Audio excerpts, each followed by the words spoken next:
The Fugitive Slave Act showed just how far North and South had drifted on the issue of slavery, just how much they misunderstood each other on moral terms in the lead up to the Civil War.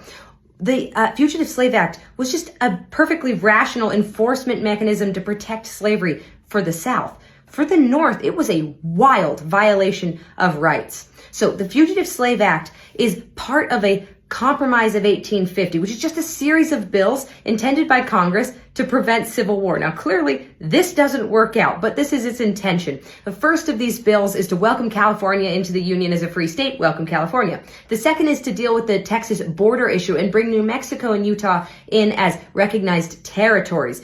Third, you ban the slave trade in D.C. That happens astonishingly late. And then finally, the Fugitive Slave Act. Here's how this bill works. If you're an enslaved person and you escape into a free state, those free states are now compelled to return you to the South. So when you are arrested, you are not brought before a jury trial. Instead, you're brought before a special commissioner who has financial incentive to find you guilty. In fact, he's going to be paid twice as much if he finds you guilty and returns you to the claimant in the South back to slavery than if he is to just set you free. So he has no incentive to do that. And he has the power to compel free citizens in the North to help him enforce this law. This is going to spark riots across the North. And in fact, one state, Wisconsin, which will later be the birthplace of the Republican Party, is actually just going to find this law unconstitutional and therefore null and void within the state, which is a hilarious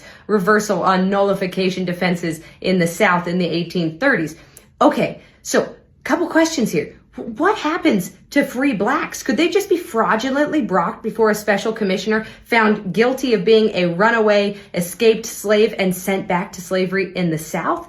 And also, what does this mean for really ambivalent Northerners who are perfectly happy to continue buying cotton produced by slaves, but don't want to look slavery in the face? They don't want to directly participate. But now you're forcing them to actually help put chains back on a runaway escaped slave and drag them back to a plantation.